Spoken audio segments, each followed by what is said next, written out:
Bonjour.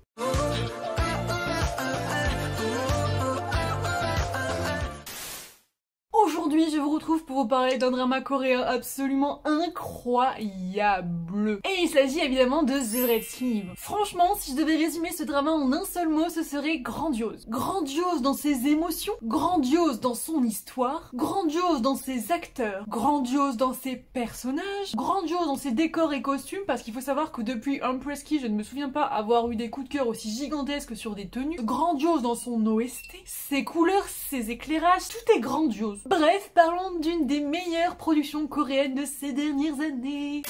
Le drama raconte l'histoire d'une dame de la cour qui va faire la rencontre du prince héritier sans savoir que c'est lui. Les deux vont alors passer du temps ensemble et le futur roi va tomber amoureux de notre héroïne. Seulement voilà, une fois qu'elle découvre qui il est, elle refuse totalement ses avances parce qu'elle souhaite vivre libre, enfin du moins aussi libre qu'on peut l'être au palais. Le scénario m'a tenu en haleine jusqu'aux derniers épisodes sans aucune difficulté. Lorsqu'on fait le bilan de The Red Sleeve, tellement de choses se sont passées. Les personnages ont tellement grandi, tellement évolué. Et franchement, tous ces moments passés dans ce palais chaotique et terrifiant, moi franchement j'ai trouvé que c'était vraiment terrifiant, m'ont beaucoup stressé, disons-le.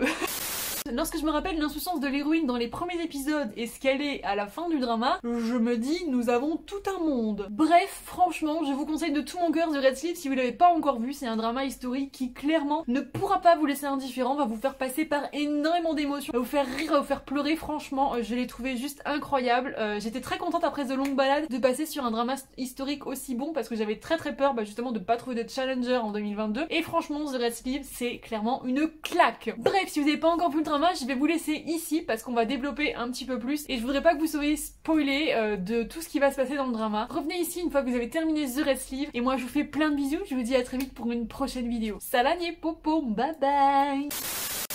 On est d'accord que si tu es encore là, tu as déjà vu le drama parce que je vais spoiler sur absolument tout. Parlons du couple. Ils avaient une alchimie remarquable. Chacune de leurs interactions, de leurs regards, on disait tellement long, j'étais vraiment fascinée par ce qu'ils développaient ensemble. Malheureusement, oui parce qu'il y a un malheureusement, j'ai été frustrée par cette romance. Notre roi, il va aimer l'héroïne d'une manière absolument inconditionnelle tout au long du drama, tout au long des épisodes. Il va s'accrocher à elle de toutes ses forces. J'avais vraiment l'impression que c'était sa bouée de sauvetage, que c'était son phare au milieu de la mer, que c'était vraiment elle qui le tenait la tête hors de l'eau. Mais c'était pas réciproque dans le sens où l'héroïne ne lui rendait quasiment jamais sa chaleur. Et j'étais méga frustrée en fait que durant tout le drama, elle ne lui ait jamais avoué ses sentiments. Alors certes, les actes parlent d'eux-mêmes sur plein de choses. Elle a sauvé sa vie un nombre incalculable de fois. Elle s'est montrée attentionnée parfois aussi pour lui et vraiment elle a tout fait pour le protéger. Mais j'étais tellement frustrée qu'elle lui avoue jamais son amour, même dans ces derniers instants, c'est ses amis qu'elle veut voir, c'est pas lui. Et franchement, bizarrement, cette frustration,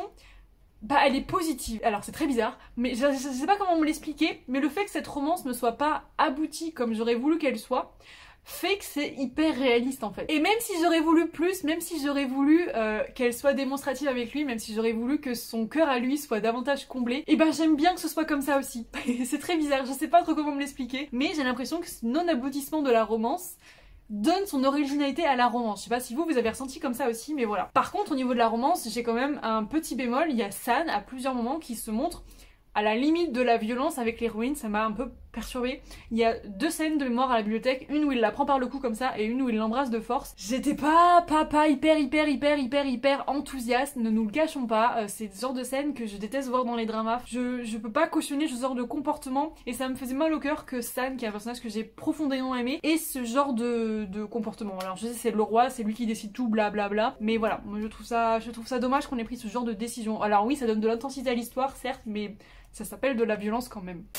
En dehors de la romance, j'ai adoré l'amitié qui unit notre héroïne avec ses amis. Franchement, ce petit groupe de copines, je l'ai trouvé génialissime. J'ai adoré les suivre, j'ai adoré les voir se chamailler, j'ai adoré les voir se consoler, j'ai adoré les voir être autant soudées les unes avec les autres. J'ai trouvé ça vraiment magnifique et j'ai trouvé ça vraiment très chouette que le drama en fait mette la lumière sur elles, que le drama leur donne du temps de parole et que le drama développe leur relation comme ça. J'ai vraiment adoré, pour moi c'est un énorme point positif. Et puis l'OST du drama, est-ce qu'on peut en parler? Est-ce qu'on peut parler de ces musiques absolument incroyables de ces dernières années? Je pense que c'est celui qui m'a le plus marqué. J'ai mis tellement de choses dans mes playlists, c'est tellement inspirant, c'est des musiques qui sont juste incroyables. J'en ai noté quelques-unes que vous devez absolument aller réécouter. Il y a San Royal Seal qui franchement pour moi est incroyable. Il y a Kurt Lady Joe Secret Order et Young Joe qui vraiment sont mes 3 préférés de tout l'OST. Tout l'OST est incroyable. Mais ces 3 là, ce sont des pépites.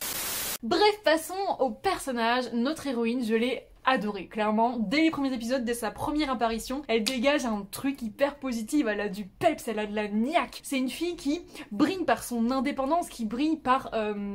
ça fout, vraiment, je la voyais un peu comme un cheval fougueux, piégé dans un espèce de champ, avec d'autres poneys qui étaient un peu comme ça. Elle fait tout avec passion et ça, j'adore. Vraiment, les personnages qui sont passionnés comme ça me... Oh là là. En plus de ça, elle est méga courageuse, elle est fière, elle va mettre sa vie en jeu pour le prince à de nombreuses reprises. Elle va répondre à des personnes tellement haut placées qu'elle aurait dû fermer sa bouche, entre guillemets. Mais non, c'est quelqu'un qui ose, qui ne se laisse pas faire et je trouve ça profondément incroyable. Elle va résister à notre prince pendant tellement longtemps avant de lui céder. Et d'ailleurs, quelle tristesse parce que à partir du moment où elle accepte d'être sa femme, son personnage s'éteint.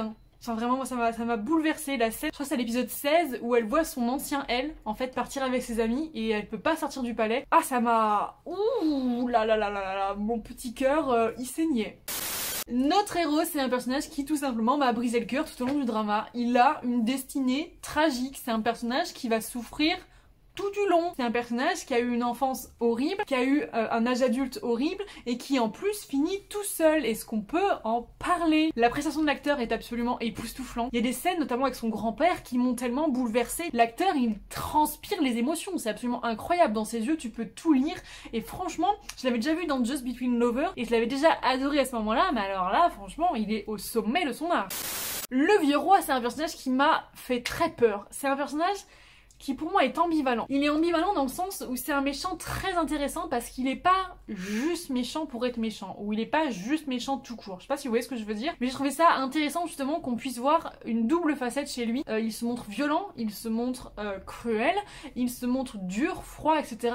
Mais il a aussi cette part qui justement est méga traite je trouve, où il va montrer de l'affection à San, où il va essayer de le protéger, où il va essayer de faire de son mieux, et c'est ça qui m'a littéralement terrifiée. Ce genre de personnage qui arrive à t'embrouiller la tête, où tu sais plus quelles sont leurs intentions, ou qui sont à ce point toxique, parce que là vraiment on parle de toxicité à ce stade là. Ah là là, ce roi m'a bouleversée, vraiment j'ai trouvé le personnage absolument fascinant, l'acteur nous livre une prestation, j'en parle même pas. Ce roi, il m'a vraiment fait très peur.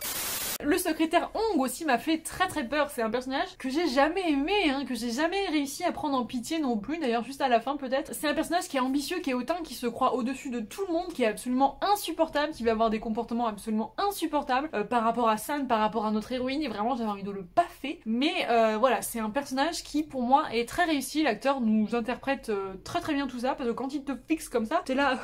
me regarde pas.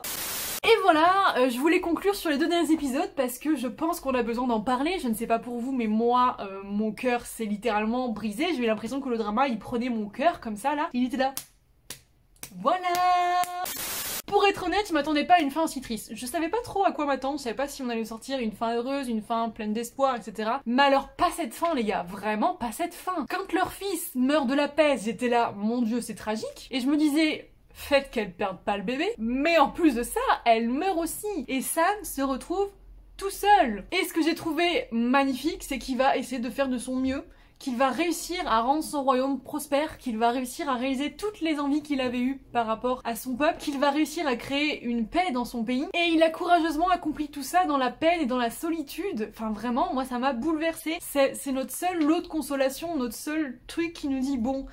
Au moins il a réussi ça, tu vois, toute sa vie familiale, amoureuse est une catastrophe, mais au moins, niveau professionnel, il a réussi à accomplir des choses incroyables et il a réussi à créer le bonheur des autres, même s'il a pas pu le créer le sien. C'est une forme de compensation, j'ai envie de dire, et heureusement. J'ai beaucoup aimé aussi qu'on voit des petits bouts de romance avec notre héroïne qu'on n'avait pas vu précédemment. Ça nous met un petit peu de baume au cœur parce qu'il en fallait. Et le drama se termine sur sa mort et sur un flashback d'une scène qu'on avait déjà vue. Et San, il explique que voilà, s'il devait choisir un souvenir pour être son l'éternité, il voudrait que ce soit celui-ci. Et voilà, le drama se termine. J'en ai voulu au drama pendant plusieurs jours. Vraiment, je voulais pas entendre parler de The Rest Live. J'ai mis une bonne semaine, j'avais pas envie de tourner une vidéo, j'avais fini d'écrire mon avis. Mais voilà, je boudais le drama. Franchement, c'était trop pour moi. Et ça y est, je suis enfin réconciliée avec tout ça. J'ai mis un peu d'eau dans mon vin et les jours sont passés. Mais voilà, c'est un drama qui m'a brisé mon cœur. Et je pense que si vous êtes à la fin de cette vidéo, il a aussi brisé le vôtre. Ça veut dire que vous l'avez terminé.